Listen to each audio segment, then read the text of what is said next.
Assalamualaikum warahmatullahi wabarakatuh. Perkenalkan, nama saya Nandat Matama dengan NIM 219626657 dari Fakultas Ekonomi dan Sosial Prodi Ilmu Komunikasi kelas 06. Di sini saya akan menjelaskan tentang sosial media dan bijaknya dalam menggunakan sosial media. Apa sih media sosial? Media sosial atau sering juga disebut dengan sosial media adalah platform digital yang memfasilitasi penggunanya untuk saling berkomunikasi atau membagikan konten berupa tulisan, foto, video, dan merupakan platform digital yang menyediakan fasilitas untuk melakukan aktivitas sosial bagi setiap penggunanya. Apa sih arti lain dari sosial media? Sosial media adalah sebuah media untuk bersosialisasi satu sama lain dan dilakukan secara online yang memungkinkan manusia untuk saling berinteraksi tanpa dibatasi ruang dan waktu. Apa fungsi dari media sosial?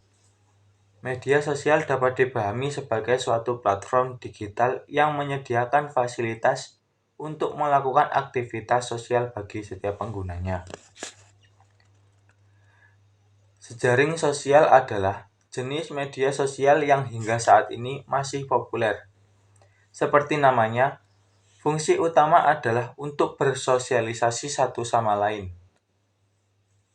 Berbagai contoh media sosial jenis ini yang sudah tidak asing lagi di telinga kita adalah Twitter, Instagram, WhatsApp, TikTok, dan Facebook.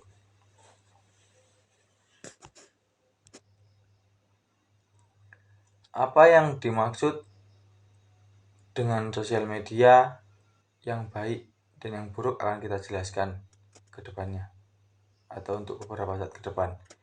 Untuk saat ini saya akan menjelaskan tentang bijak bersosial media. Apa sih yang dimaksud dengan bijak bersosial media?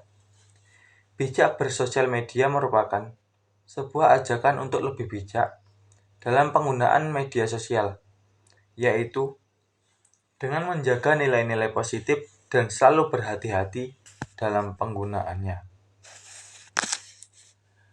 Mengapa kita harus bijak dalam menggunakan media sosial? Karena media sosial bisa terhubung dengan siapapun. Kalian juga harus memperhatikan etika ketika berselancar di berbagai platform media sosial tersebut. Contohnya adalah menghindari memulai konflik dengan orang lain,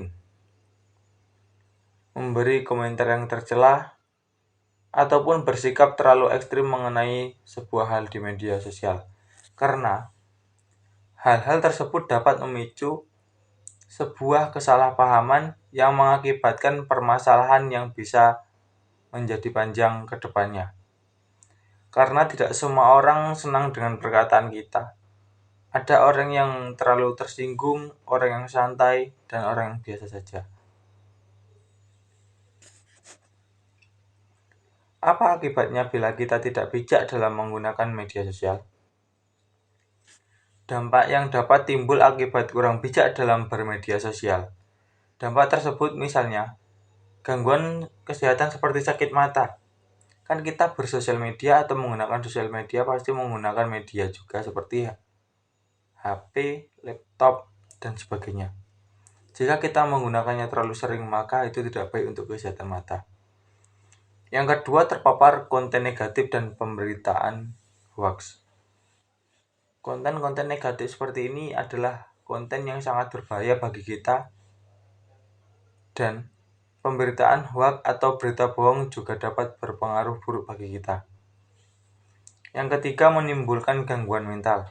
Jika mental kita tidak kuat untuk bersosial media, jika mudah tersinggung dan mudah kecewa, maka akan sangat berpengaruh besar bagi kesehatan mental kita.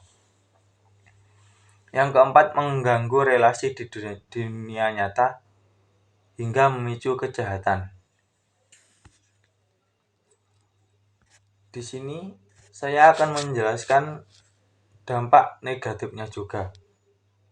Dampak positifnya juga. Meski banyak hal-hal negatif dari media sosial, namun media sosial juga mempunyai hal-hal positifnya juga, yaitu media sosial bisa diakses kapanpun, dimanapun dengan cuma-cuma oleh penggunanya. Untuk menikmati layanan media sosial ini, pengguna hanya butuh mengunduhnya, membuat akun baru, dan mendaftarkannya ke media sosial tersebut. Yang terpenting adalah ada jaringan internet dan ada kuota internet. Langkah yang bijak untuk menggunakan media sosial yang saya ketahui dan saya akan beritahukan yaitu ada 5. Yang pertama, gunakan sesuai kebutuhan. Yang kedua, jaga sikap dan etika. Yang ketiga, ikuti informasi yang bermanfaat. Yang keempat, jauhi toxic account. Yang kelima, manfaatkan media sosial semaksimal mungkin. Ada 5 etika penting dalam menggunakan media sosial yang perlu diterapkan. Yang pertama, memilih kata yang baik dan tepat saat berkomunikasi. Yang kedua, bijak dalam memilih informasi yang akan diunggah. Yang ketiga, tidak menyebarkan berita hoax. Yang keempat, cantumkan sumber informasi atau karya saat diunggah. Yang kelima, jangan membagikan informasi pribadi secara berlebihan. Mungkin itu saja yang dapat saya sampaikan untuk saat ini. Semoga kita semua dapat bijak dalam menggunakan media sosial agar tidak menimbulkan hal yang tidak diinginkan. Sekian dari saya. Bila ada kesalahan, saya mohon maaf yang sebesar-besarnya. Saya akhiri. Wabillahi taufiq wal hidayah. Wassalamualaikum warahmatullahi wabarakatuh.